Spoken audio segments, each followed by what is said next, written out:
Rita. Rita. What part of the world are you from? Sweden. Sweden.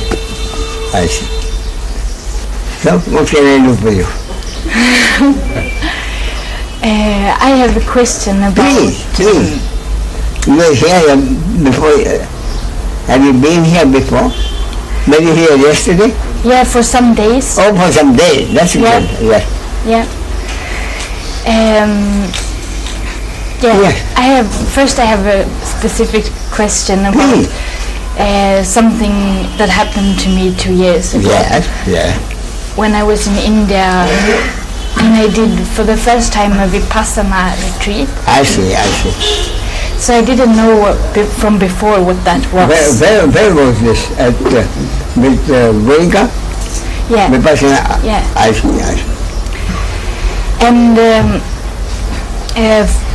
for me, this with staying so long time to stay with the pain was for me something very new, because I have pain in the back and like that. Doing what? In this retreat, when you sit all the time, I had pain in the back. I see. Yeah. And during having this pain and one... Yeah, will you switch off that light?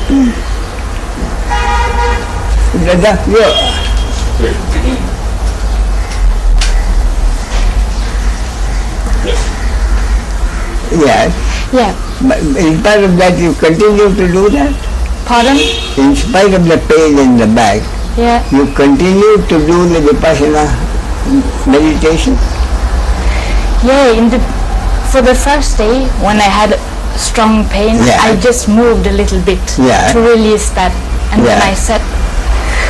But because of I wanted to try what they suggested, one day I tried to just sit with that and do nothing. Yeah.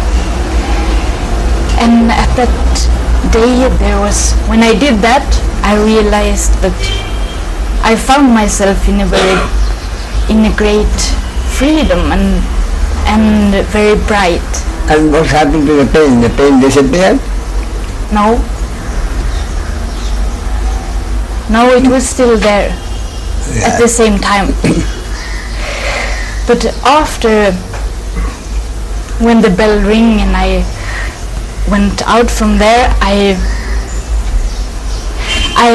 was scared, because I don't want to do that to my body, because I thought, how can you do that with love for your own body? Are you with me? Yeah. And but at the same time, I never had such a bright experience. What precisely was the experience? It was an experience of that. It was an experience of that I am something different from that pain. I see. Yeah. And that was an experience of freedom. That was new to me. Yeah. So ultimately, and I came to ask your opinion about how... But what happened? You haven't finished it. You finished too late. First day you had the pain. Oh, this was not the first day. This was happens in some days. Yeah. So you finished the whole course? Yeah. 10 days? Yeah. Suffering pain every day? Yeah. But after that time, after that very strong pain, I could not again. I didn't want to do that again to my own body. I agree with you. I wouldn't either. No. But I was confused, because these teachers, they tell that, just stay with whatever is. If there is very strong sensation, stay with that and don't do anything. But that portion, I myself am not, I would go in for vipassana meditation. Pardon?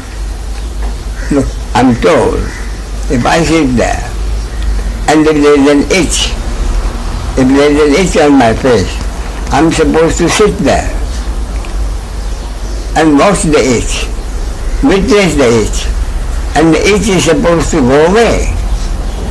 I'm told that, but the itch doesn't know that. The itch does not know that when I'm sitting in meditation, the itch is supposed to go away. The itch doesn't know that. The itch gets worse. So I said, the only thing I would do is watch my hand come up, scratch, and go back to where it was. That I can witness. But to watch, deliberately not to raise my hand, means stopping my hand from going up. So I said, no, I don't believe in the person. Then the moment I had this talk with someone, he said, no, you have to do nothing. And 1 or 2 days later, in the regular daily newspaper, came an article about Vipassana from some other sect, not the Gurukha sect, some other person. And he wrote exactly the same way. I was astonished. He said, if you have any, watch the itch. If the itch doesn't go away, what you will find is exactly what I said, your hand going up. So you can witness the hand going up and scratching and going back to its place. That is to be witnessed. So there you are two different interpretations of the Vipassana side. I agree with that. So you choose your Vipassana. Be comfortable or not comfortable. So what are you doing now? You still in the Vipassana meditation? Or did you give it up? Pardon? Do you still do Vipassana meditation? Yeah, but I do it not the way that you were told. I do it, no. You do the Vipassana your own way. Yeah. That was the problem. I blame you. Do the Vipassana the way you do it, especially if it helps you in any way. Now, tell me, what is the ultimate benefit you're supposed to get from Vipassana meditation? For the benefits I get from it is being in really present contact with my body in a way that I usually am not. And that state of being one with your body or whatever you say, is it a kind of pleasure you get? Is it a kind of happiness you get? Does it give you a peace of mind? Oh yeah, a certain peace of mind. It doesn't happen all the time. Sometimes it happens. No, you say it gives you peace of mind. Rita, can you tell me what you mean by peace of mind? What exactly do you get out of the Vipassana meditation that you have been doing? What exactly happens? Can you tell me in simple words? You said peace of mind. What do you mean by peace of mind? I mean... Yes. In simple words, what do you mean by peace of mind?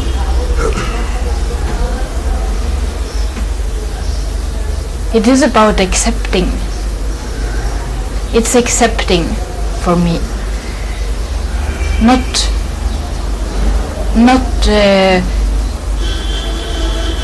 and how long does that peace of mind last?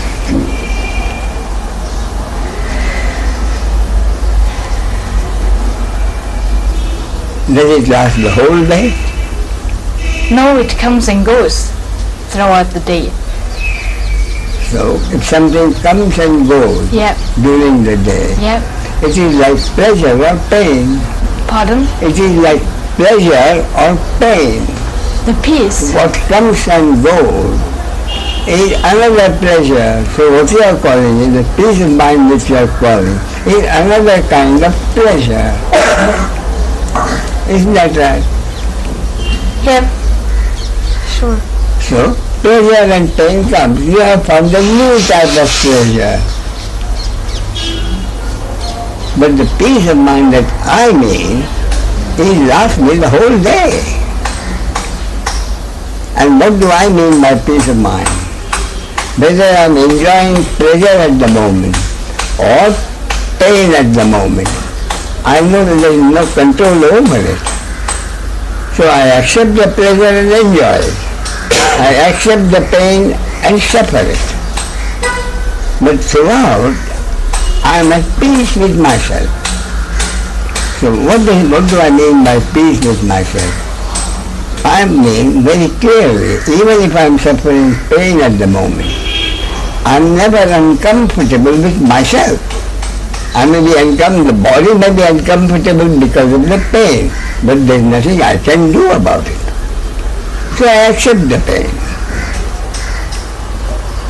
And before I accept the pain, if there is something I can, if I have a headache or a stomach ache, I take the medicine. And then I accept it. So whether I am enjoying the pleasure, I am never uncomfortable with myself.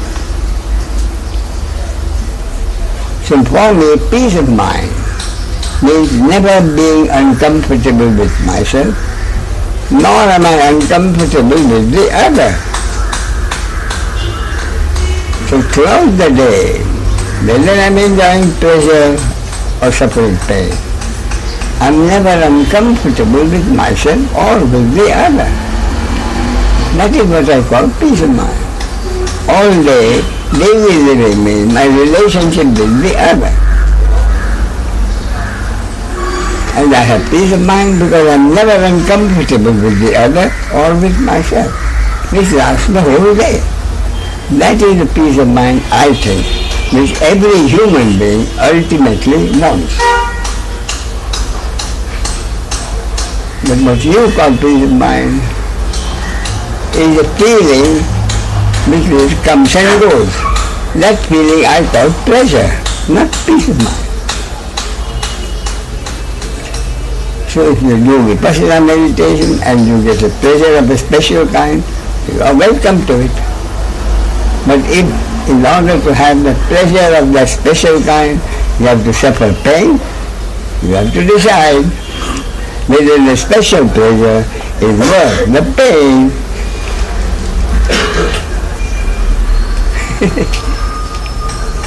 And the pain still happens when you still do vipassana meditation?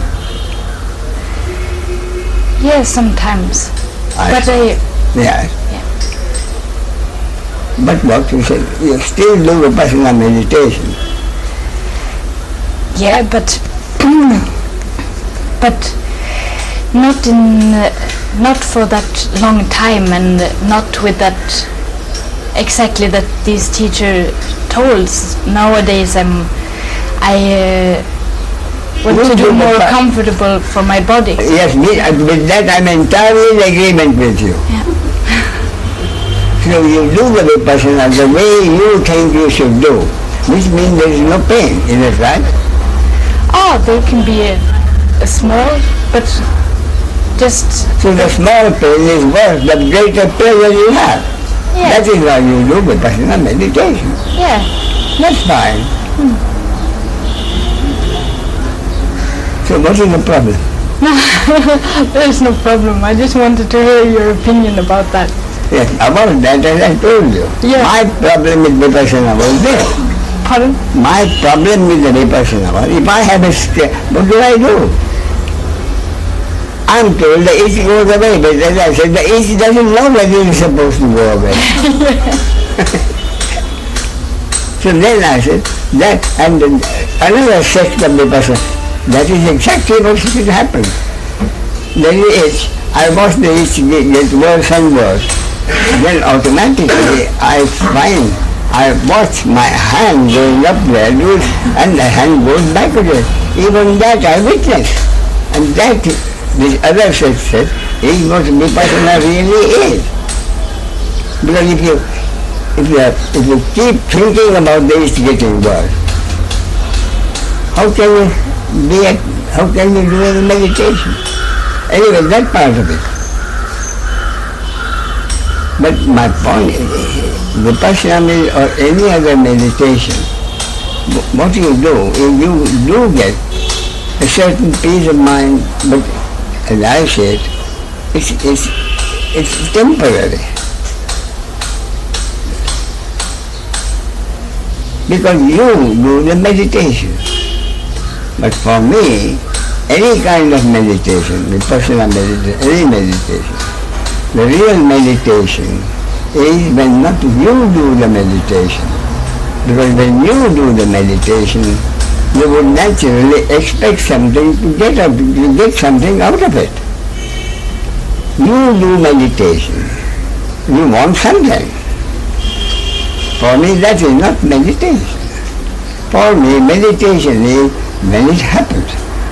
And there is no longer me sitting in meditation, expecting to do the meditation for a minimum of half hour, 1 hour, whatever, and being uncomfortable if I am not able to do that. And if I stop earlier, I feel guilty.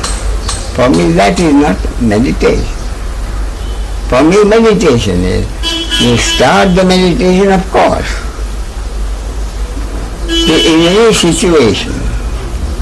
Anything happens, you have to do it yourself. Therefore, my basic concept is, in any situation, you have the total free will to do anything we want. So I decide, I'm sitting in meditation. So I start sitting in meditation. I do this beginning of meditation. But the real meditation is when I start something. When I start something, it means I push the button. After that, what happens? I'm not doing it. See what I mean? So I start something, I start the meditation, I push the button. I start the meditation. But after that, I let the meditation happen. And the meditation that may last for a few minutes. I said, fine. It lasts for a little longer. I said, fine. See what I mean? I start the meditation, but after that I let the meditation happen. Anyway, it is supposed to happen. Because in that case, I do not do the meditation. I do not feel guilty if I do not complete the meditation. And I do not, if the meditation goes well, I don't expect that good meditation to do anything for me. For me, that is true meditation. When meditation, make no mistake, you start the meditation. But after that, for me, meditation must happen. But it's usually you are doing the meditation. Every now and then wondering if your back is straight, then for me that is not meditation, that is doing the exercise. Mental exercise instead of physical exercise. That is meditation for me. It must happen. That is my understanding. Therefore I sit in meditation when I feel like it. And sometimes the meditation lasts for it, sometimes it lasts longer. And whether it is short or long, I accept it. Okay? Thank you. So anything else? Now tell me, how long have you been, apart from, when did you start the Vipassana meditation? We're talking about Vipassana meditation. Yeah. When did it happen? This retreat was 2 years ago. In the retreat, yeah. The 10 days was 2 years ago. 2 years. But after that, I haven't done 10 days. I see. 2 years ago. What made you do that vipassana meditation? Were you a spiritual seeker before that? Yeah.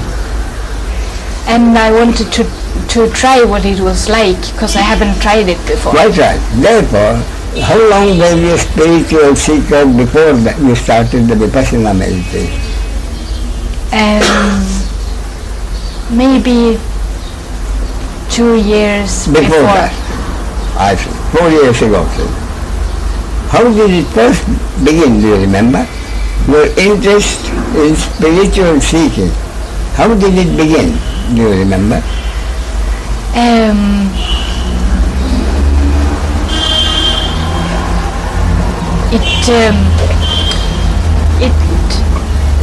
I have always had that interest, but it became for real when I was unhappy in my life, and yeah. But it was there all the time, is it? Even as a child, did you have interest in this? Something beyond the pleasures? Wanting to know what you are, what you are doing here in this world, that kind of a feeling? Well, as a child I don't remember, but as a teenager I thought a lot about that. I see. So now, 4 years ago you started, your spiritual search became more active. Yeah. In what way? In what way did the spiritual search become more active rather than passive? What did you start doing when it was active? What did you first do? Did you find out someone, a guru or a master?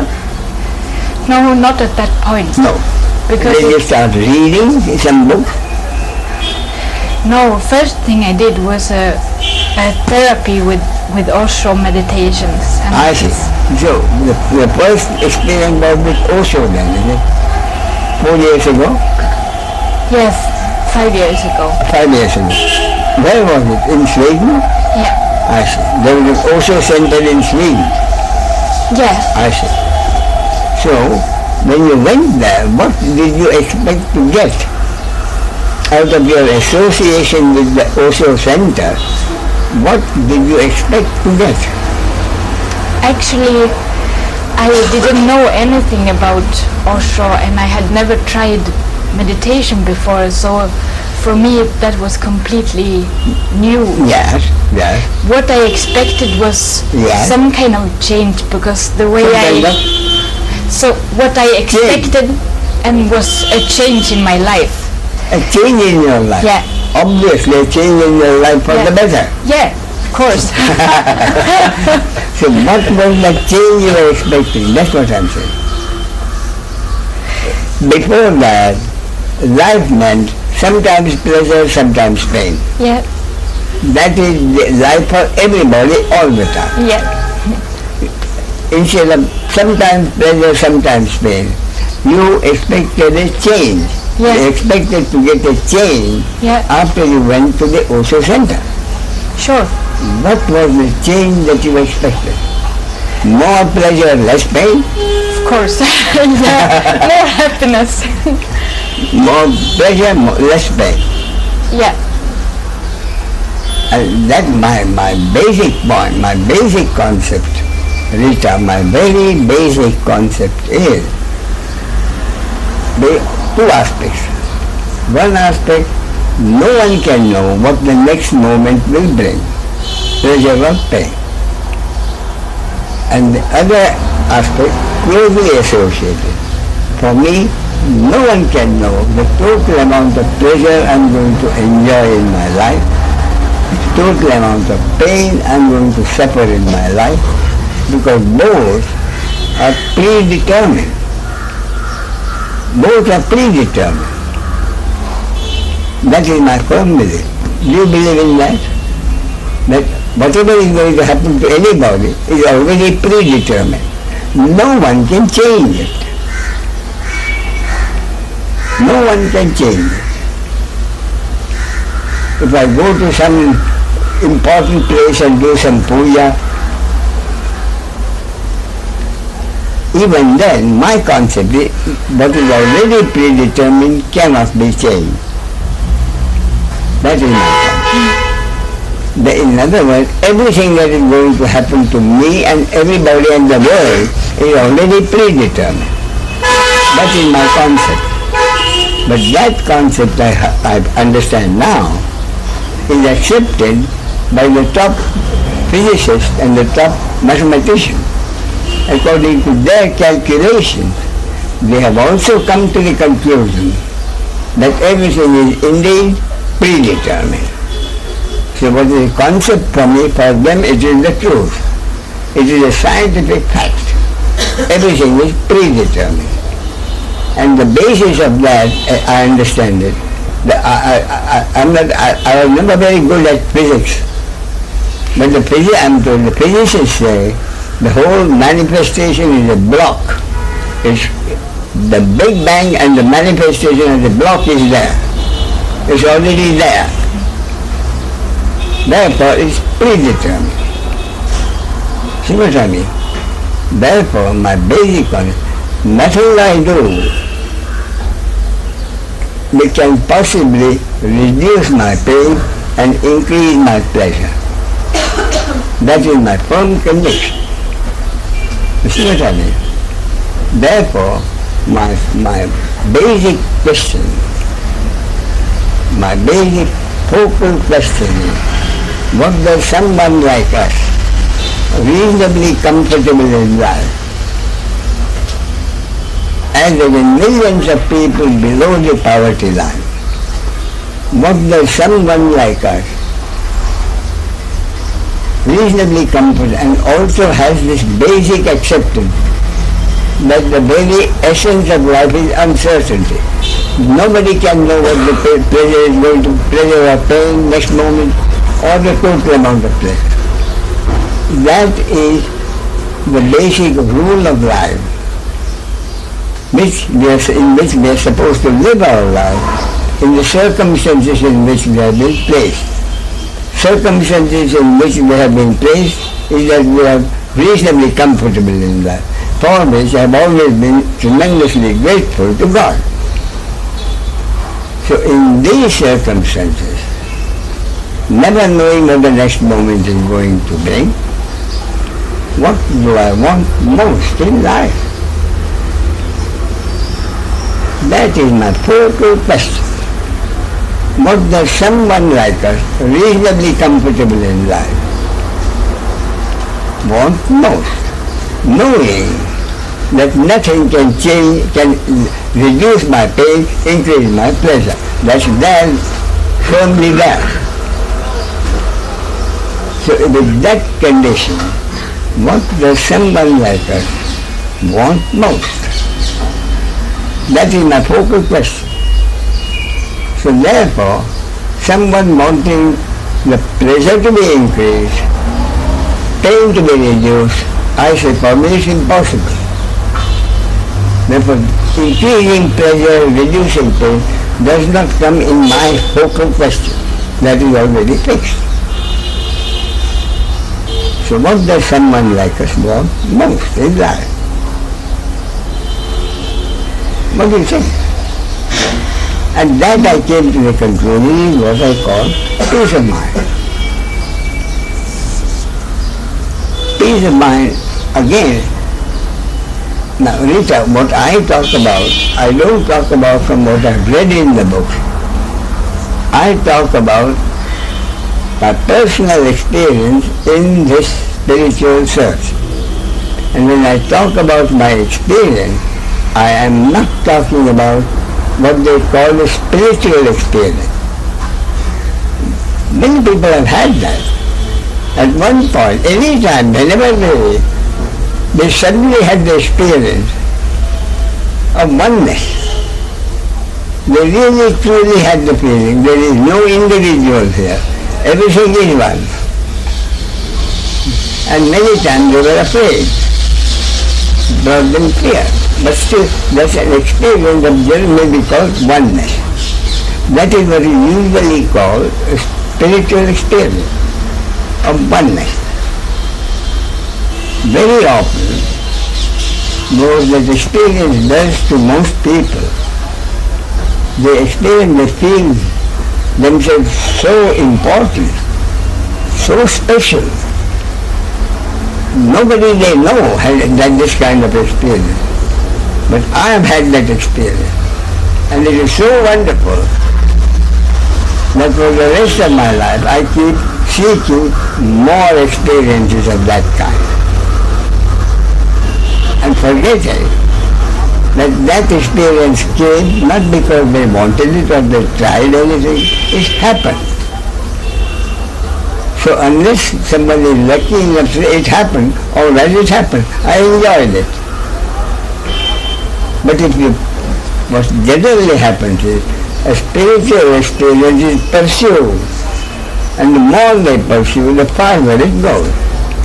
So what I see from this, a spiritual experience is likely to leave the person frustrated because he pursues such a pleasure. Whereas it is only a free sample gift from God. So I'm not talking about, when I say my experience, I'm not talking of spiritual experience. So my experience in myself. So at that point, when I came that what I want is peace of mind. Why did I come to the conclusion that I want peace of mind? My experience was, if I'm experiencing pleasure in the moment, my experience was something can happen, something has happened, which has shattered the pleasure. I'm enjoying the pleasure. Something has happened which has shattered that pleasure. I'm suffering some pain which I've accepted, and I'm suffering that pain. Then something has happened which has intensified the pain beyond acceptance. That is what I don't want to happen. See what I mean? I came to the conclusion, I have no control over whether the next moment is going to bring pain and pleasure. I have accepted that. Having accepted that, I'm enjoying the pleasure or I'm suffering the pain. But my experience was, something happens which shatters that pleasure or intensifies the pleasure. That I didn't want. Again I repeat, I'm talking of personal experience. Therefore, what was my search? My search was, believe me, I'm talking from experience. All I wanted was to be able to enjoy my pleasure in peace. I didn't want that pleasure shattered. All I wanted was to suffer my pain in peace. I didn't want that pain to be intensified. Frankly, that is all I wanted in life. And that is what I call peace of mind. Therefore I came to the conclusion, what I want is never to be uncomfortable with myself, which is what I become when my pleasure is shattered. Or never to be uncomfortable with the other. Only then I am able to enjoy my pleasure in peace and suffer my pain in peace. So I came to the conclusion that what I wanted, this peace of mind, is not to be had in the flow of life. The flow of life can only mean pleasure or pain, pleasure or pain. I mean more and more and more pleasure. But yet, if the same thing happens, my pleasure is destroyed, or I keep getting more and more pleasure. That has also happened.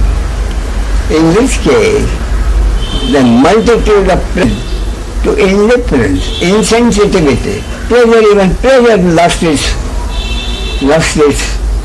attraction. See, therefore I came to the conclusion, what I wanted most in life was not to be had in the flow of life. So I said, where else can it be?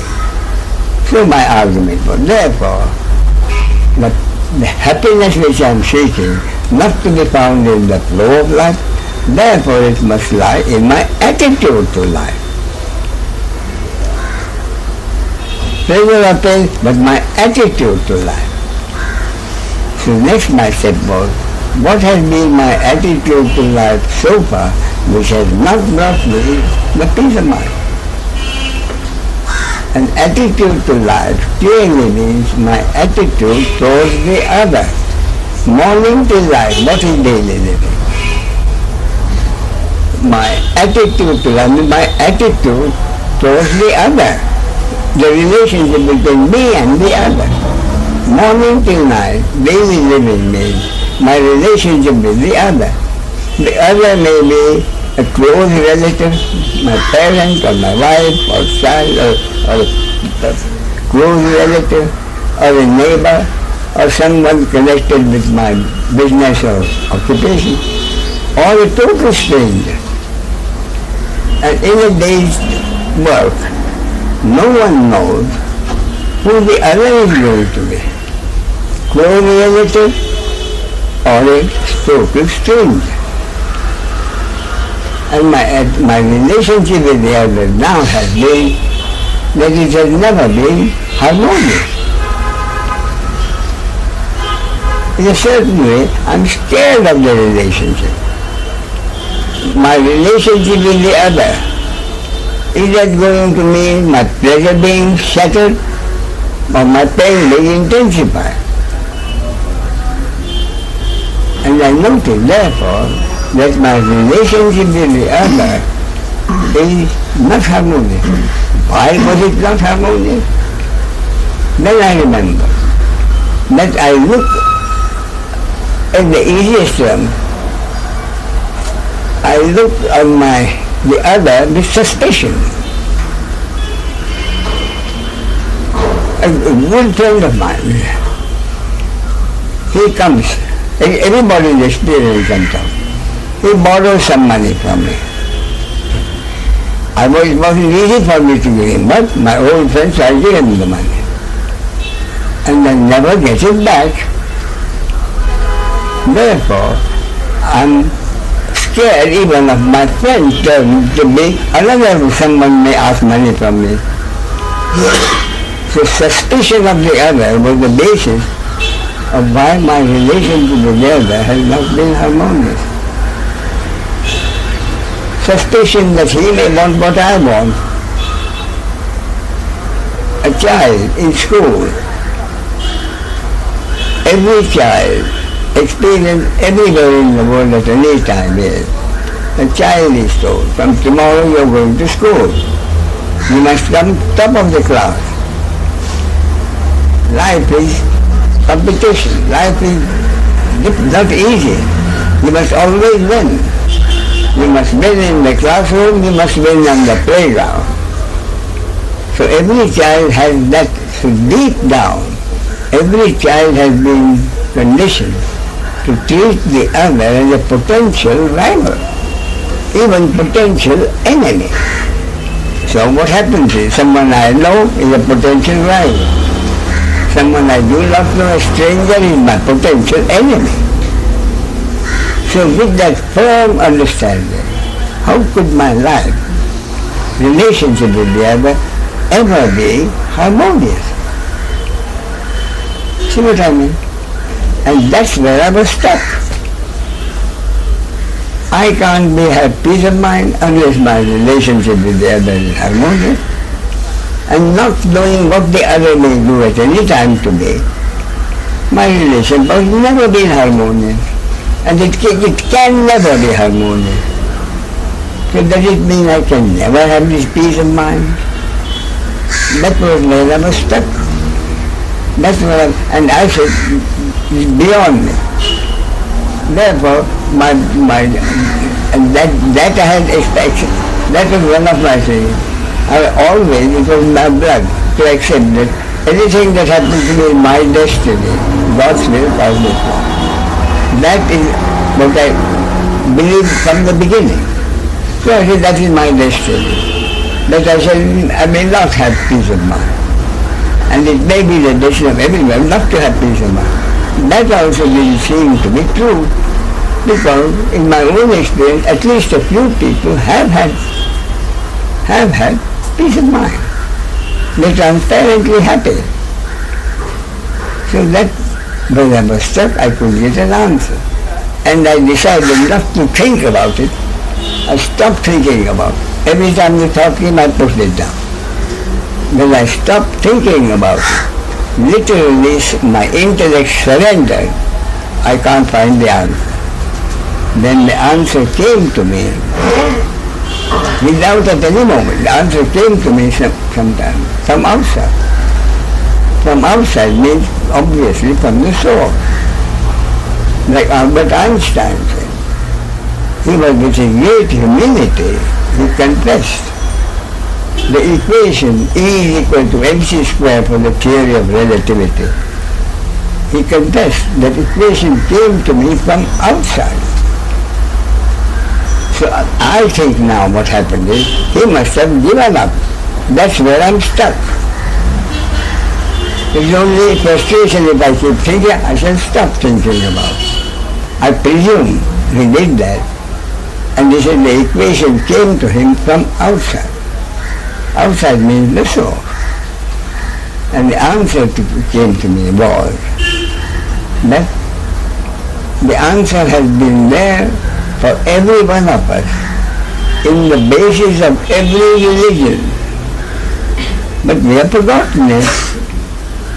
What is the basis of every religion? The Bible says, thy will be done. Thy will be done, not my will.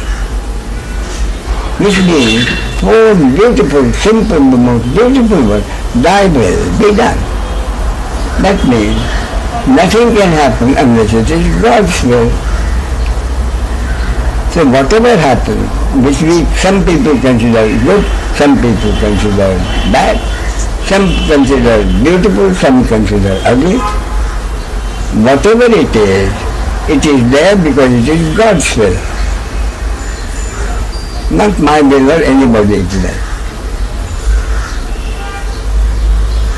The Islam, I'm told, says the same thing, exactly the same thing.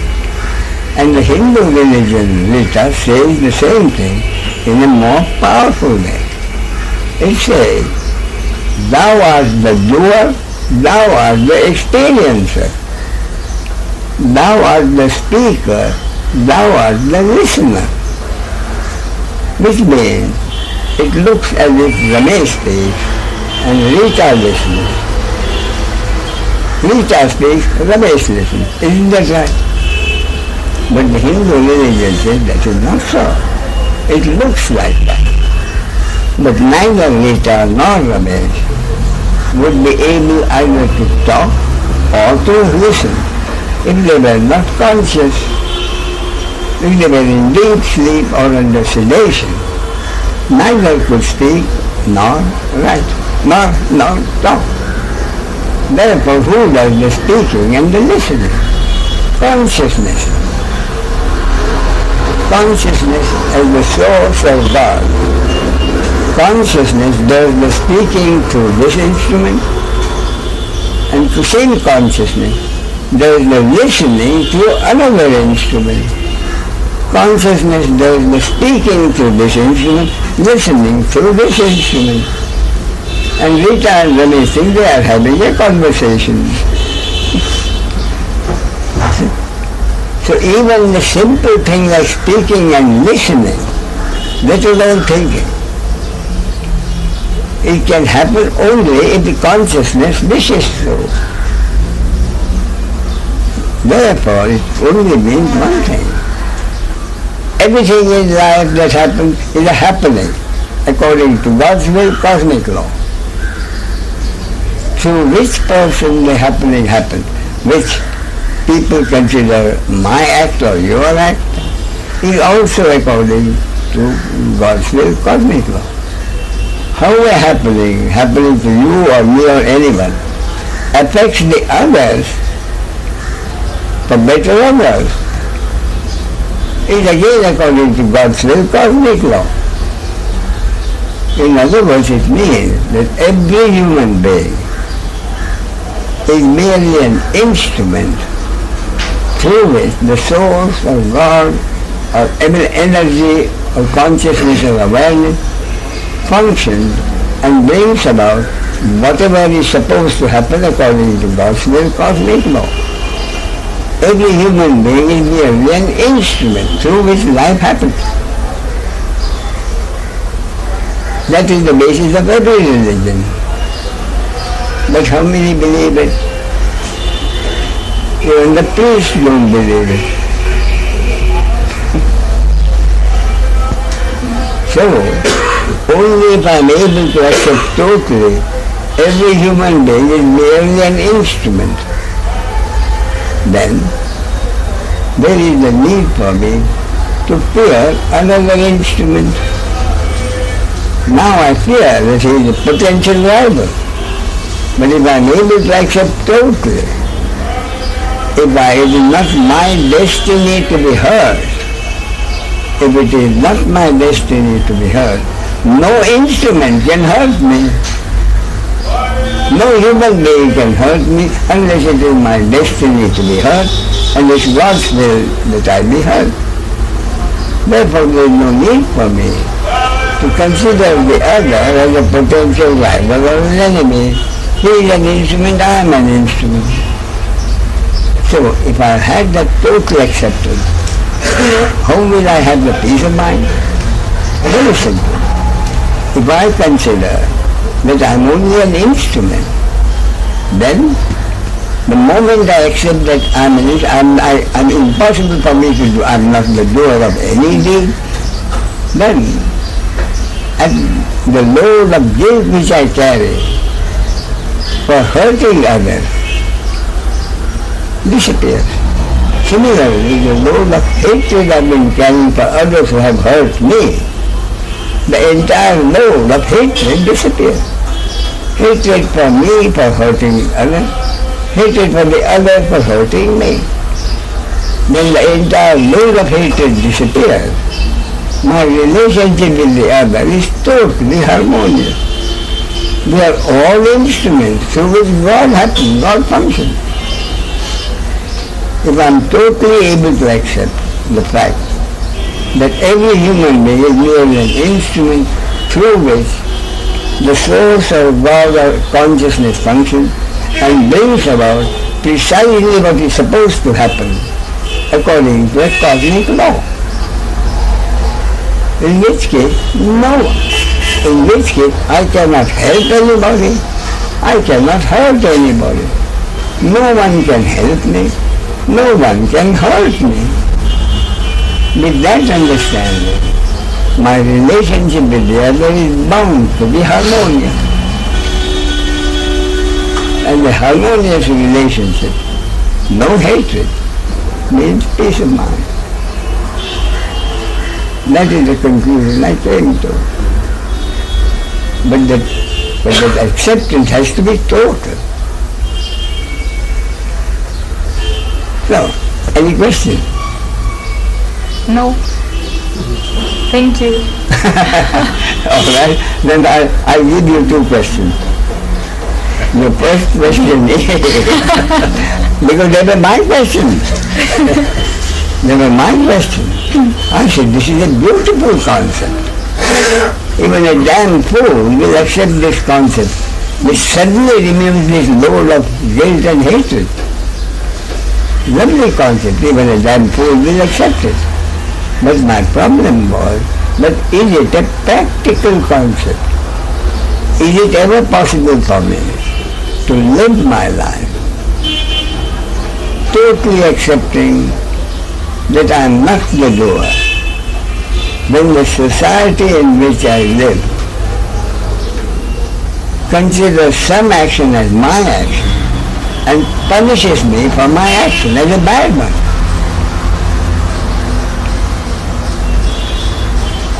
What is daily living? Daily living means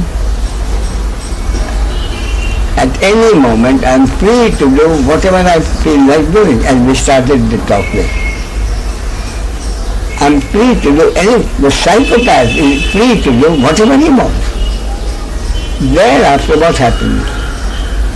The basics of life means fact number one, I'm free to do whatever I want. The psychopath is free to do whatever he wants.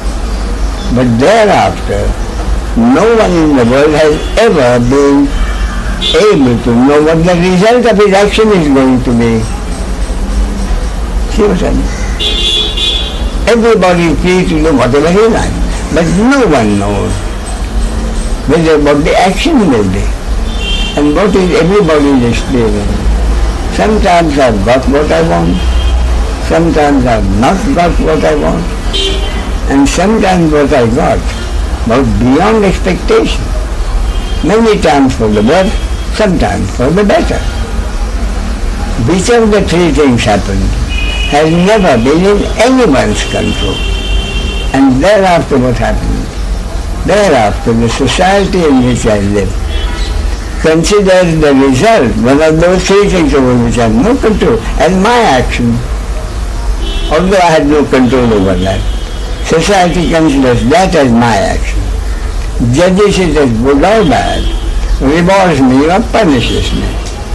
Reward from the society means pleasure. Punishment from the society means pain in the moment, which I have to accept if I have to continue to live in that society. And that is the analysis of daily living for everybody, at any time. Action after action, result after result, judgment of the society after judgment, reward or punishment, pleasure or pain in the moment. That has been the life of millions of years. That is the flow of life. I do whatever I want, result is pleasure or pain over which I have no control. That is what is happening. Therefore, since I have no control over the pleasure or pain, what do I want most? Since I have no control over the pleasure or pain, I have to accept it as pleasure or pain. But I am at peace with myself. So, in practical living, what happens? In practical living, for the last 25 odd years, I have lived my life with the total acceptance that I am not the doer. And what has happened? Sometimes pleasure, sometimes pain, over which nobody has any control. So thereafter, for the last 25 hours, that is what I have done. And I have been no problem in practice. Is it practical for anybody? And I found yes, it is practical. How? At any moment there is pleasure. I certainly enjoy it. But while I enjoy the pleasure, knowing that it is not my action, the pleasure has never been accompanied by pride of achievement, not my action. How can I be proud of the pleasure? Pleasure came to me because the society awarded it, but not my doing. Therefore pleasure but not pride. Next moment, pain. I have suffered the pain. I had to. I have suffered the pain, but the pain has never been accompanied by guilt or shame for the punishment. Not my action. Therefore, for the last 25 hours, pleasure and pain over which I have no control, but the pleasure has never been accompanied by pride. Pain has never been accompanied by guilt. So my ego has been totally free. While I have enjoyed the pleasure and pain, my ego has been totally free of pride or guilt for my action and no hatred for the other. Totally practical. No problem at all, assure you. Then the next question is that I had. Even if it's practical, it was quite clear to me that mere intellectual acceptance, which even a damn fool will accept, will not do the trick. for me to have this total benefit of having a totally harmonious relationship with the other can happen only if I have the total acceptance, not just intellectual acceptance, total acceptance. Do I really accept totally? I said no. Therefore the question for everybody, question for Rita is, what do I have to do in order to have the total acceptance, not merely intellectual, that I am not the doer? See? What do I have to do in order to have the total acceptance, not merely intellectual, that I am not the doer? The only answer is nothing. If Rita is not the doer, what can Rita do? Nothing. Which means it will happen only if it is supposed to happen. If it is not supposed to happen, it will not happen. You know what I mean? At this point, I tell Rita, no need to be pessimistic, because for every Rita who is interested in this subject and has been thinking about it for 4 years, others have been thinking about it for 20 years, 25 years. Thousands of others are not interested in this. They continue to seek their happiness through pleasures in life. Therefore, if Rita's destiny has been to come so far, then why should Rita's destiny end here? So no need to be pessimistic. So, Rita has accepted. It will happen only if it is supposed to happen. Then, there is another question, valid question. Rita says, I have been a spiritual seeker for 4 years, maybe more. Someone says I've been a spiritual seeker for 20 years. I've always done some spiritual practice or the other. Vipassana meditation or some other meditation or whatever. Without doing any special, any spiritual practice, I'll be lost. Therefore, while I'm waiting for something to happen, while I'm waiting for God to make up His mind, is there not something I can do as a spiritual practice, accepting that what happens has nothing to do with my practice? That's a valid question. So for that my answer is, yes, there is a specific spiritual practice I recommend, and that is the only spiritual practice I recommend, and that is what I call personal investigation. Very, very simple, because you are not the doer. It's more like an analysis. If you find the time during the day, you can do it any time. But if you find yourself busy throughout the day, then at the end of the day, take 20 minutes off, sit quietly, try to ensure that you are not likely to be disturbed, and be comfortable. For me, that is important. Be comfortable. You don't have to sit on the floor with your back straight. Take the most comfortable seat. And in order to be comfortable, if you would like your cup of coffee or a glass of beer, have it. Be comfortable. And then do some very simple, what I call personal investigation. That is the only practice I recommend. Very, very simple, because you are not really doing it. From the many events of the day, most of which you agree, just happen, you have no control over them. Choose one event, choose one action, which you are sure is your action. The other actions I don't know, probably not my action, but this one is my action. And I challenge anybody to prove to me that it is not my action. Just one. And then do some very, very simple investigation.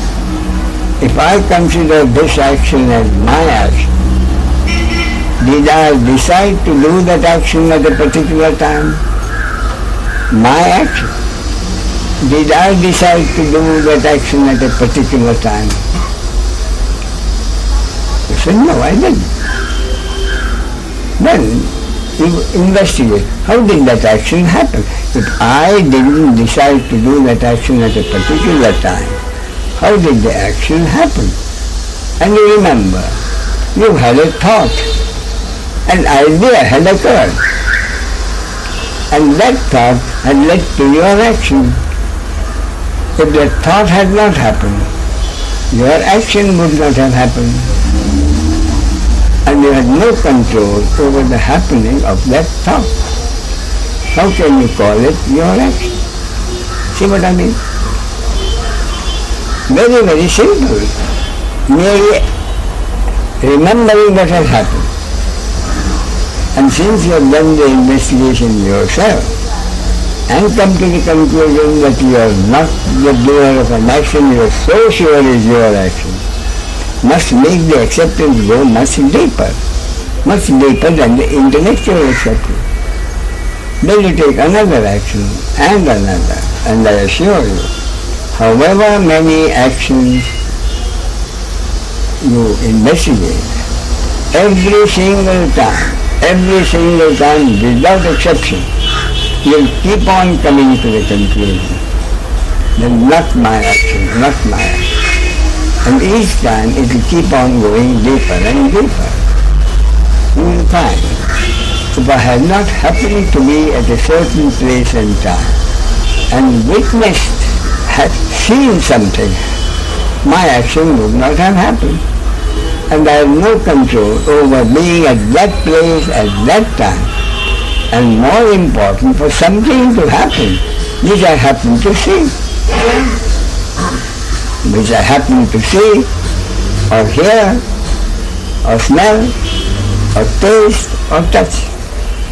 My action would not have happened. And each time the acceptance goes deeper and deeper until at a particular moment of time, depending on your destiny, God's will, cosmic law, a flash of total acceptance is likely to happen. A flash of total acceptance. I simply cannot be the doer. Every action seems to be my reaction to something. My action seems to depend on some other action happening over which I have no control. So when that flash happens, I simply cannot be the doer. Which means nobody can be a doer. The other cannot be a doer either. Even if the other does not believe he is not the doer, I know from my own experience, no one can be the doer of any action.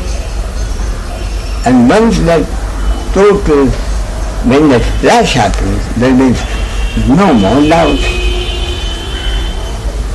Okay? So any more questions you will have to manufacture yourself. So if any question arises during the day, you are free to come again. You are welcome to come again, and we'll deal with them. Okay? Okay.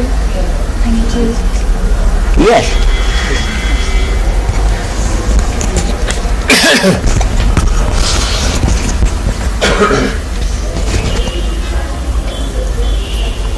Yes, Vivekanand. I'm saying something about, because she mentioned about the vipassana. Oh, it's all right.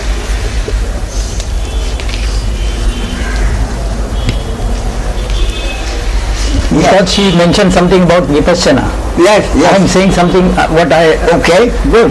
Because I went to the vipassana course after I met you, and I've never been interested in meditation by closing eyes and sitting like that. But because I had read at one of the places the dialogue between the sage Vasistha and Rama, yes, that there are two methods. Yes. One is the method of inquiry. Yes. What Raman Maharshi is, who am I? or what you are saying is who is the doer? Personal investigation. So method of inquiry. And the other he says is the watching the breath. Yeah. So I was curious that what is this watching the breath? Because I had gone to my first spiritual teacher where watching the thoughts, thought watching, but then thoughts connected with the breath, but they were saying that watching the breath. So I went to do that Vipassana course. I see. That is about 6 months after I first met you. And I'm describing to particularly what she said, that what is my experience. Yes. So the first 3 days, your experience about Vipassana. Yes. So the first 3 days, Goenkaji is telling that you watch your breath. Yes. So let your mind be the doorkeeper. He keeps on saying over the cassette, let your mind be the doorkeeper, watching every incoming breath and every outgoing breath. Yeah. So I think it's easy, just watch the breath in, out. But just like the doorkeeper goes to have a cup of coffee, leaves his place, or goes to smoke a cigarette, or goes to the toilet. So that way the mind to go to the toilet. Yes, that way the mind goes into the past or goes into the future and is not in the present moment. Yes. So that this exercise for 3 days to me, it is more like we go to the laboratory in the physics and chemistry to do an experiment. Yes. So that way what Goenkaji is or that Vipassana is trying to tell is, for what I understood is that the mind it goes into the past or the mind goes into the future and misses the present moment. Yes. And Goenkaji very rightly was keep on telling that don't feel guilty if the mind goes to watch the. Quite right. He says that don't feel guilty that as though you have made some mistake or something. Why? Because it's the nature of the mind. It is the nature of the mind. It is the nature of the mind to think. To go in the past. And so for the first 3 days, for me, that it was more or less an opportunity to watch this truth. That the mind, how it goes into the past and the future and misses the present. Yes. So that's the first truth that is brought out in this. And the next part, the next 6 days or so, he says that sit in whatever posture, but it is not that sitting with a straight back or something. They give you a pillow, they say you can sit on a chair. It is not that it is a compulsion to sit, one can sit with the legs whatever way. But he says watch the sensations in your body. Yes. And then at some point there is a painful sensation. Yes. So watching or what you mean observing or you say witnessing, sometimes there is a confusion about the words like the other day. Yes. But in general what I mean is watching them. Yes. Yes. So while watching the sensations in the different parts of the body, at some point there will be pain. But he keeps on saying that don't get stuck up with that, don't feel irritated about that, just carry on. So to another part of the body and in that whole cycle. So what I learned from that was that just like he tries to keep on after an hour he keeps on repeating that everything is transient, the whole world, everything is changing. So to me that it brought out the fact that the whole life, how it is a transient thing.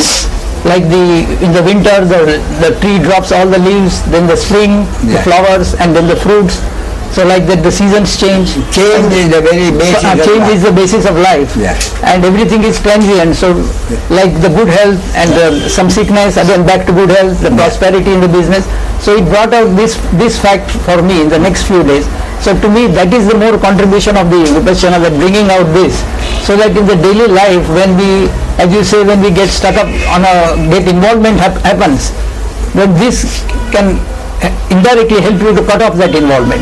Observing these two facts, that the mind goes in the past and the mind goes in the future and how it misses the present.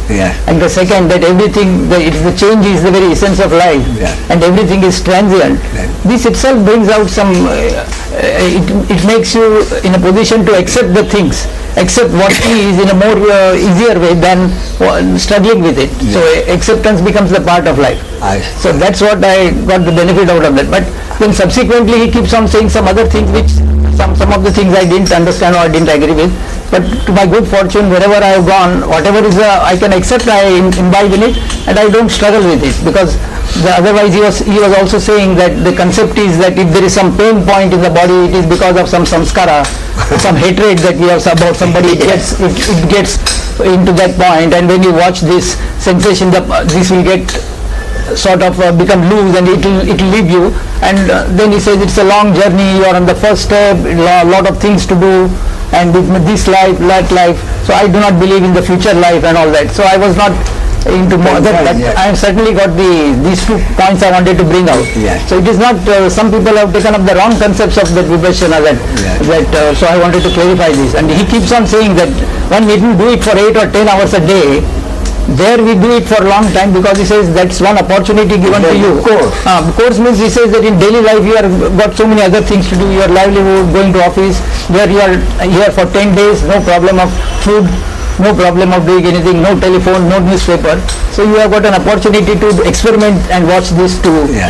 So that's what I wanted to say about vipassana. But the whole point is, as you said, to realize that the basis of life is change. That's what you mean. Yeah, yes.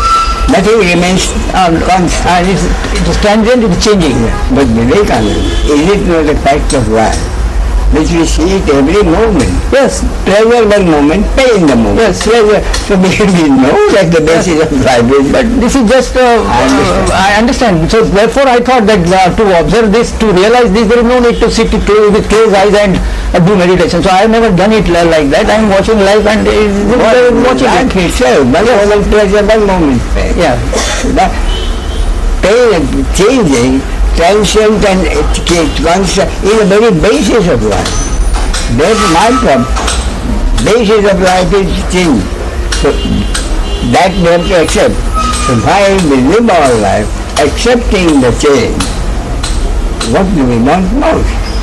While we accept the change, we want the basis of peace of mind. Constant basis, whether the change will happen or not, to have the peace of mind. What I mean is that it is not the vipassana meditation that gives the peace of mind, but it is seeing this truth that gives the peace of mind. The acceptance of what is. That is what is leading to peace of mind, and not so much the sitting in a posture or doing something. That's what I... Thank you. No, just... Another one.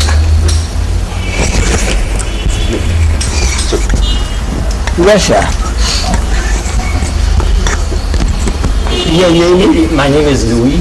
You've been here yesterday? Yes, I was. Yesterday? Yes. So you've heard yesterday and today? Yes. So I've been 4 days in Bombay to see you. So I've been traveling across Asia for 2 months and a half now. In India? Not only in India, but in Cambodia, Thailand. As a tourist?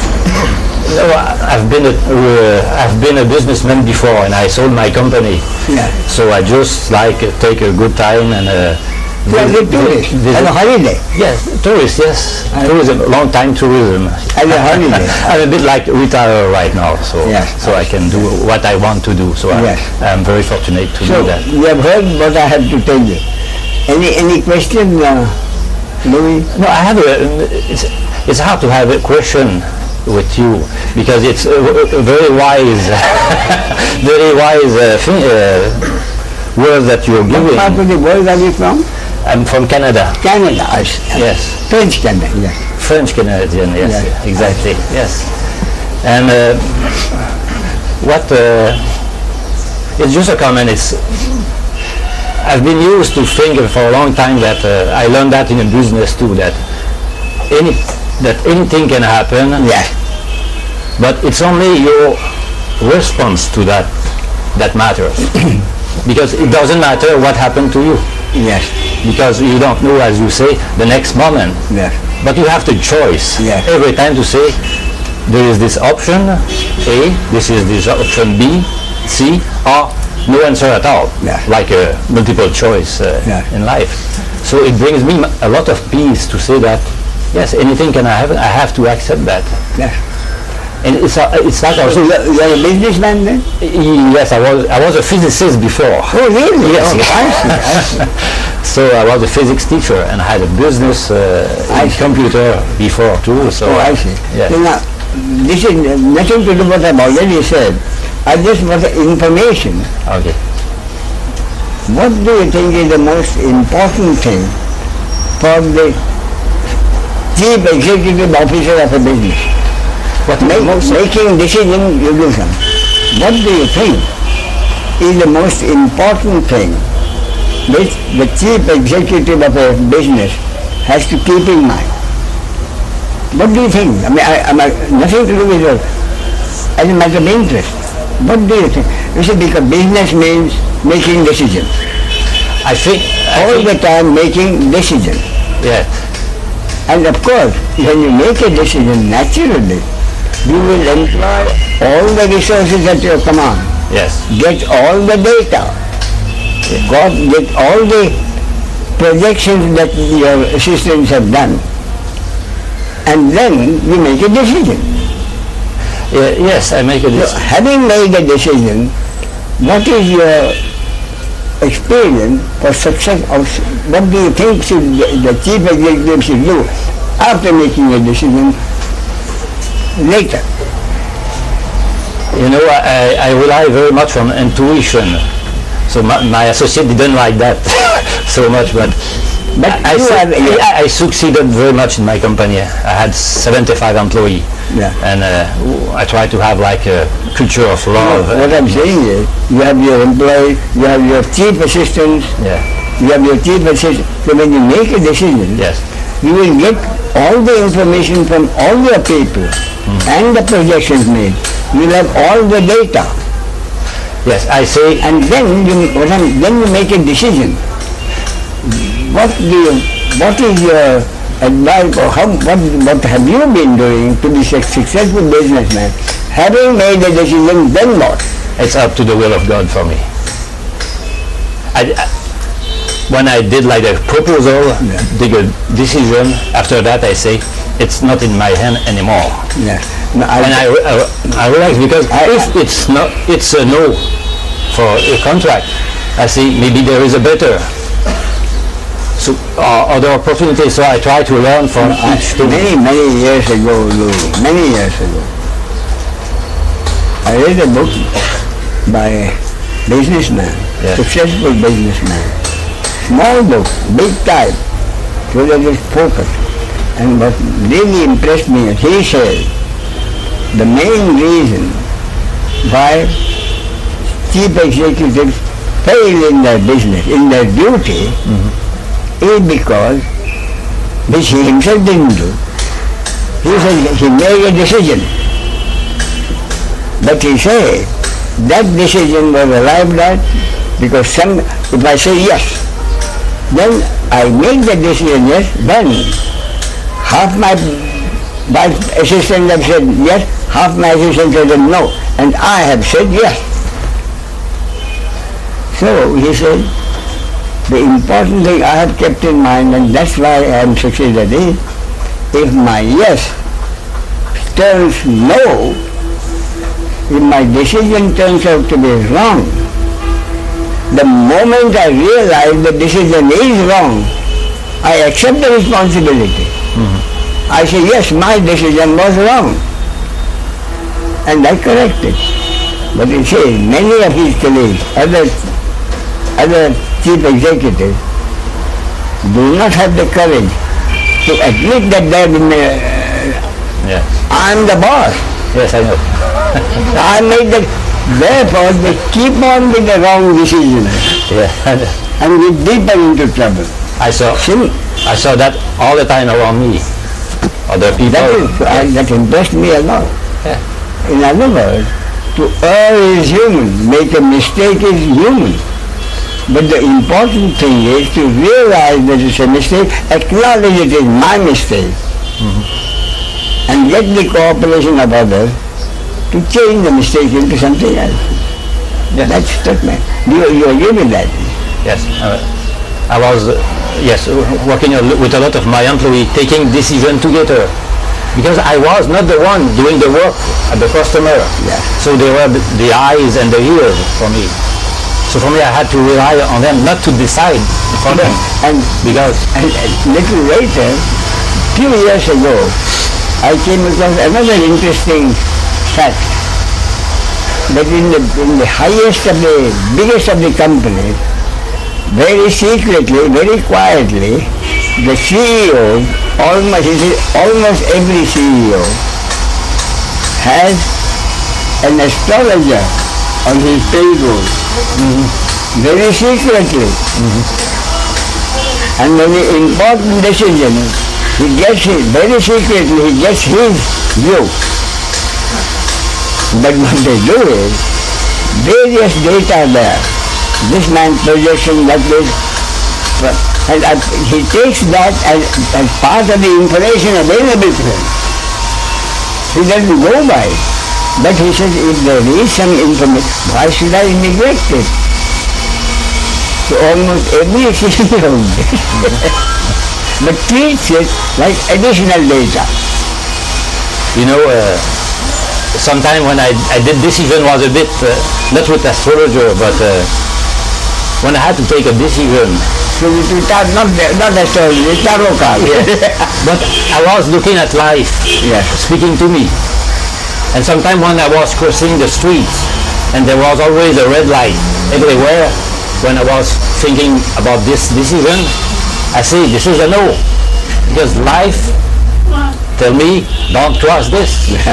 And that's what you call intuition. Yes, and it worked almost all the time. Yes. Sometimes it didn't work because I rely on the data too much. But I know that my associate didn't like me as this because I was relying too much on intuition, but it worked, and we succeeded. I'll tell you a joke about intuition. That's good. A young woman was going along the pavement. Suddenly a voice told her, stop. It was so easy, she stopped. And the next moment, a huge slab fell down there. And if she had not, she would have been dead. She was very impressed. Then she went a little further. And she said, at the end of the pavement, she wanted to cross the road. The green light, walk. She was about to walk. Then again it stopped. So although the light said, traffic light said, no, she stopped. And then a drunk driver from the car came and she would have been dead. Now she was really impressed. She said, who are you? So he said, I'm your guardian angel. So she said, oh, you're my guardian angel. What the hell were you doing when I got married?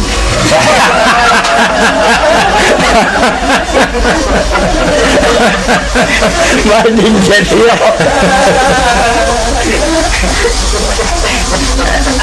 It's not a comment, it's like a question and comment.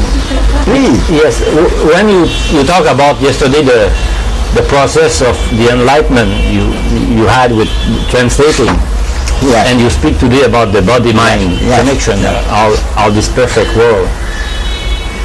I see that the body-mind is like a TV monitor.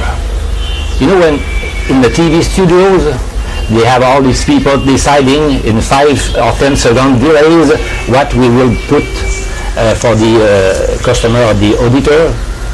So they have to think about, okay, the auditor will like this viewpoint, or maybe we will cut this.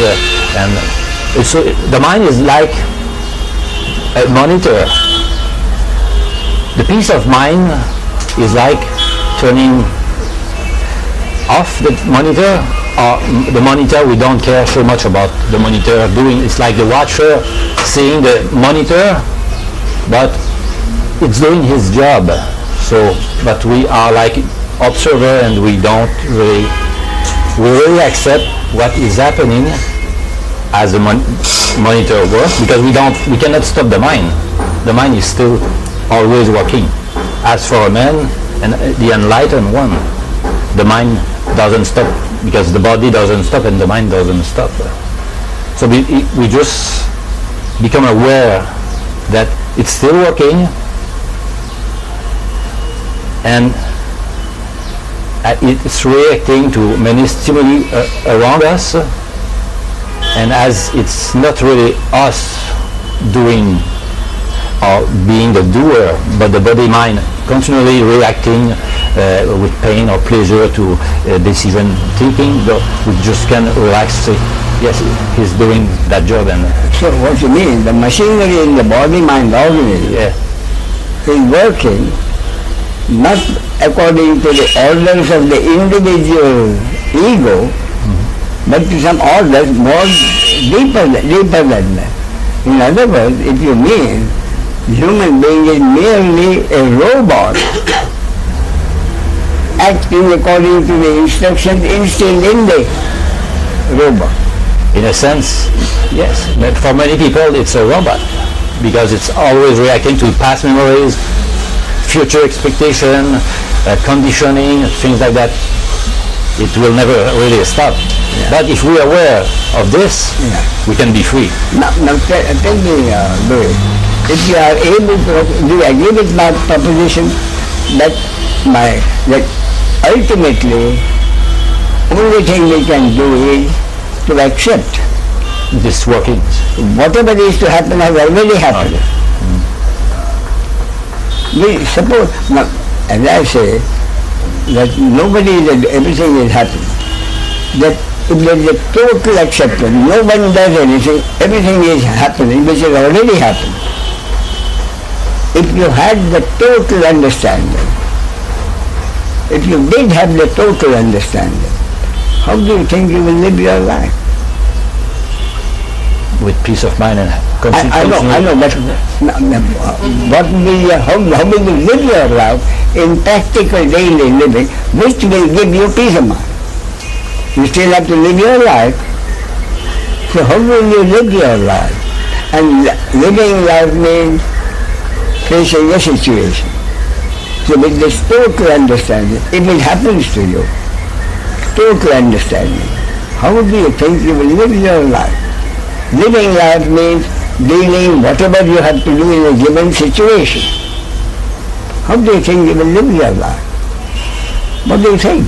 I think that I could do whatever I want to do, what I want to do. And So suppose in a given situation you have just done whatever you wanted to do. yes, Then what will you do? then what will I do? Yeah, having in a given situation you have decided what to do and you have done it. After that, what will you do as daily living? Each situation you have just done what you have done. Each situation you have done. Having done that, until another situation happens, what will you do? How will you live your life? With peace of mind. Yes, How do you think you will live your life? just be myself and accepting life as it happened. What I'm saying is, it's difficult to think, isn't it? My question, not easy for you to answer, is it? No, it's not easy to answer, but Yes, but you will see how easy it is if I tell you how I live my life. yes, How easy it is. In a given situation, I've just done whatever I wanted to do. And thereafter, with the total acceptance that what happened thereafter has never ever been in my control. I'm telling you again my actual practical living. I do whatever is needed to be done according to what I feel like doing. And after that, knowing everything is already predetermined, I sit back, really relax, witness whatever is happening, without blaming or condemning anybody for anything, without any regrets about the past, without any complaints in the present. Why without any complaints in the present? Because in the situation I've already done whatever I need to do. Therefore no complaints in the present and no expectations in the future. Expectations only mean inviting frustration. Without blaming, condemning anybody. Until another situation develops, then I repeat the process, do whatever I like. Isn't that simple? this is simple. It's a fact. Therefore I'm telling you, really, if you are able to accept it totally, living becomes so simple. And then another thing happens. When I see life happening like that, I still do whatever I feel like doing. Then I live my, witnessing whatever is happening, without blaming or condemning anybody, without any regrets about the past, because the past is dead. You can imagine how much energy we lose by thinking about something which has passed. I shouldn't have done that, he shouldn't have done that, they shouldn't have done that, about the past, which is already dead. Then complains about the present. And expectation, that's how, what I'm saying, that's where our whole mind is during the day engaged. Yes. Think, regrets about the past, complaints in the present, the government is not doing what it is doing, he is not doing or expectations in the future. So without these things, life has become really an astonishingly simple matter. Simply possible. Okay. Thank you. It has been a pleasure, a great pleasure to talk with you. Yeah, this is the first time you are here? First time I'm here, yes. How do you happen to be here, Louis? A friend of mine came here, a friend of mine who came to Dr. David Hawkins in the United States. He gave workshop there. He's a friend of yours?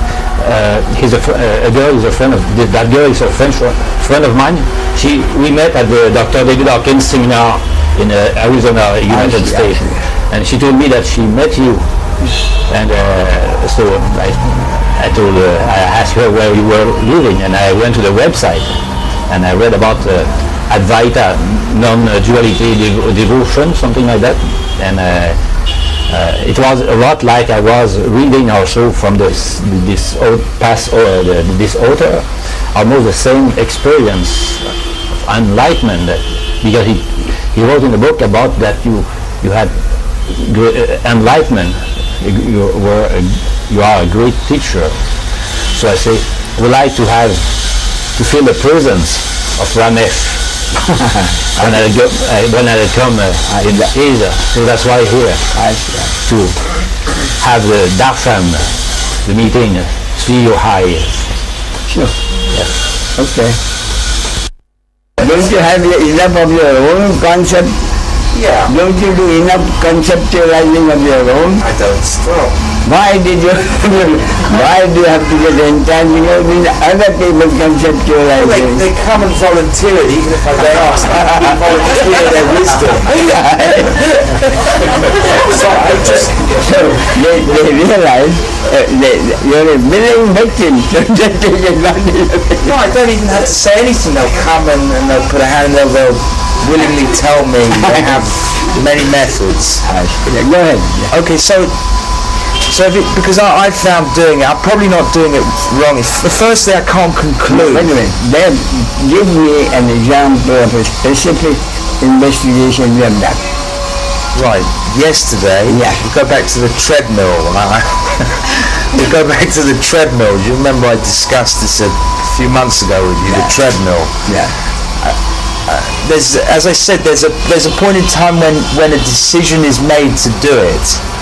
And you said pick an action that you think is yours. So I think I made the decision to do the treadmill. And you say if you investigate, you'll find that it wasn't your decision, it happened. No, you're talking about the treadmill, which is a habit, isn't it? You do it as a matter of course. Well, yeah, but sometimes I don't do it. There's a little fight, and sometimes I do it, and sometimes I don't do it. So your experience is, sometimes you do it, sometimes you don't do it. Yes. Which means, whether you do it or not do it, is something which is supposed to happen. That's what I'm trying to prove, because you say investigate, that you can prove, so you... No, that is essential. If you had to do it, if it is in your control, why would you not do it someday? Because it's tiring. It's easy to lie down. Therefore, at that moment you decided it's more pleasurable to lie down than to go on the treadmill. But in the longer run, the treadmill will probably lead to more pleasure. I'm not talking to that, you know. And still, sometimes, more important, exactly your question.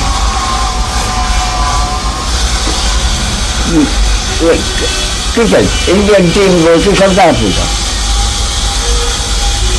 They do well, they don't do well. Why did you not play well? There's an answer. We batted badly. We bowled even worse. And our fielding was atrocious. That is why we lost. Another time you win. Why did you win today? Oh, our batting was great. Our bowling was even more accurate. And our fielding was fantastic. That is why we won. Both these explanations, why we failed or why we won, why we lost and why we won, supposed to be explanation. All they are is description of the mechanism of why we won or lost. Mere description of the mechanism why the batted well. So the explanation that is usually given is only description of the mechanism. My question is, why did you play badly? Why did you bowl badly? Why did you field badly? Did you want to lose? No. Why did you do it? Because you did not play well or badly. It was supposed to happen. If you are destined to lose, you played badly. If you are destined to win, you played well. The rest of it is only description of the mechanism. Yeah, and you say you can prove that through investigation, but you take for granted. First you say... No, I'm not taking... This is a whole... I'm talking about specific action.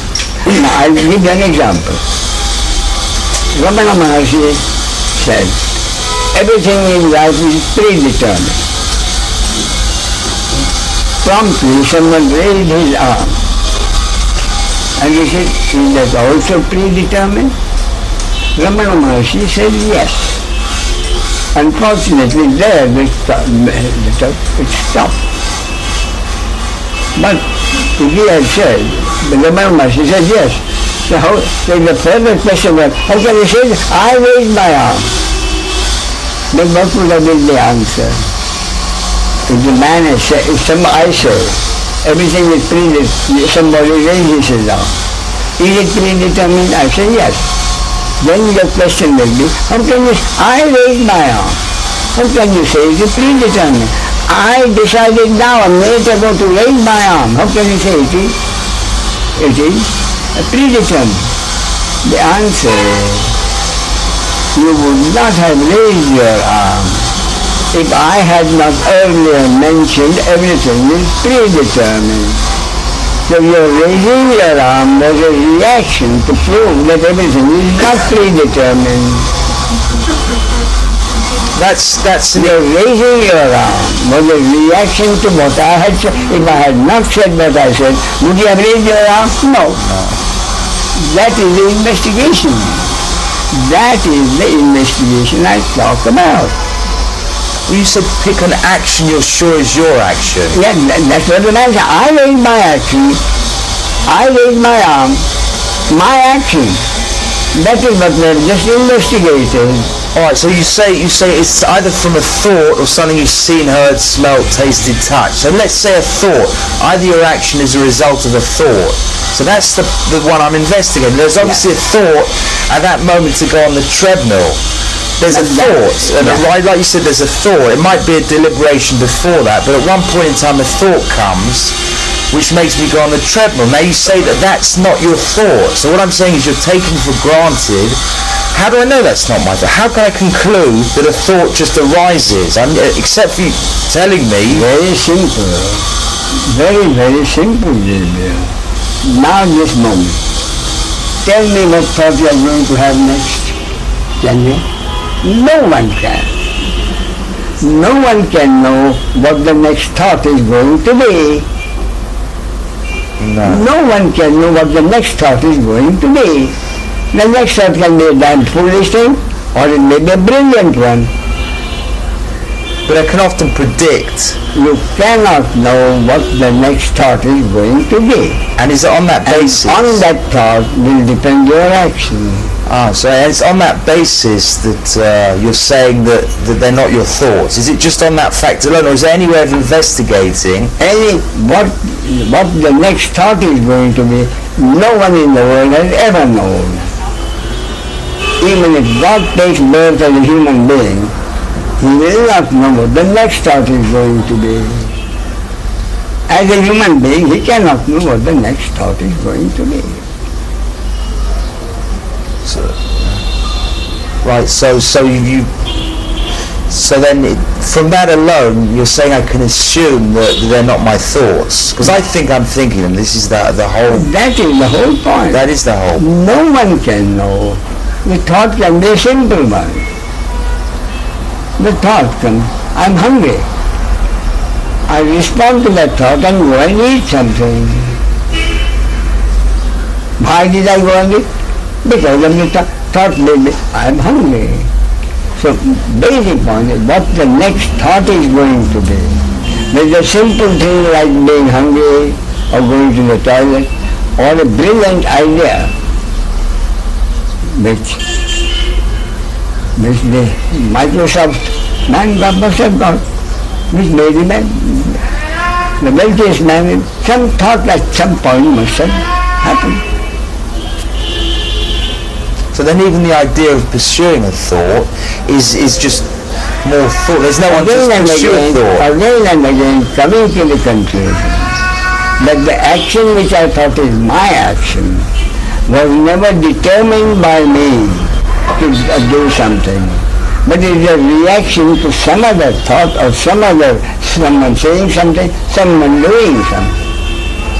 Therefore every action is a reaction to something over which I have no control. That is the point. So I can't conclude that. That's what I'm saying. I can't. It's not inconclusive, because you make it sound as if it's 100% conclusive. But I can't conclude that any action's not mine or is mine. I can't. I'm not sure, and I'm not sure the other way. I can't actually. All right. Can you be sure what the next thought is going to be? No. That's it. Stop there. That's it. So that's it. From that, I can conclude none of my thoughts are my thoughts. Or even the pursuing, like you said, the involvement, they're not my thoughts either. Nothing's my thoughts. And because I don't know the next thought, which means from that, nothing must be mine. You can never know what your next thought is going to be. You can never know what I'm going to do next. Based on what I do next, you do something and call it your action. Yes. Of course, if I concentrate on it in a particular direction, thoughts will come up in that area. So if I'm thinking about the flower, and I keep on thinking about the flower, more thoughts will come up about flowers, for example. So based on what you are already doing. Nothing anymore. What the next thought is going to be, you don't know. What someone in the room is going to do next, you don't know. And your action will depend on what next thought happens to be, or what someone in the room does something. Based on that, you will do your action. Therefore, your action is really not your action, but a reaction to a thought, or reaction to something someone else has said or done. And if I'm taking 2 minutes, I could still be doing it properly, even though it's very quick, because it is very quick. I mean, I've done it for years. It only takes 2 minutes to pick up one action. Yeah, I agree. You say 20 minutes and sit comfortably like it's Sunday. It must be a big practice. I'm getting... Now, look, would you be happier if I said 2 minutes. Take 2 minutes. Yes, because then I think I'm not doing it properly. When you say 20 minutes, sit comfortably, make sure you're quiet, it's like it's a very big, and I find it very quick, so I always think I'm not doing it properly. No. But as simple as this. Whatever your next action is going to be, it can only depend on what the next thought happens, or someone does something and you react to it. Any action can only be a reaction to my earlier happening. Over this you have no control. Nothing. So it's all a matter of causation. And so involvement, there's no control with involvement as well. Involvement has to happen, it happens. Or the idea of concentrating, that I could concentrate on one thing to get one result, that's also the same nonsense. It's not. So there's no such thing as concentration then. It can't be. Right, I agree with you. I mean, do you agree? No, seriously, I'm just... Yeah, Murthy. Unless anybody else has a question. तुझे रूप चित्ती राहो मुखी तुझे नाम तुझे रूप चित्ती राहो मुखी तुझे नाम देह प्रपंचाचा दास सुखे करो काम सुखे करो काम तुझे रूप चित्ती राहो मुखी तुझे नाम देहधारी जो जो त्याचे विहित नित्य कर्म सदाचार सन्मार्गाचा आगळा न धर्म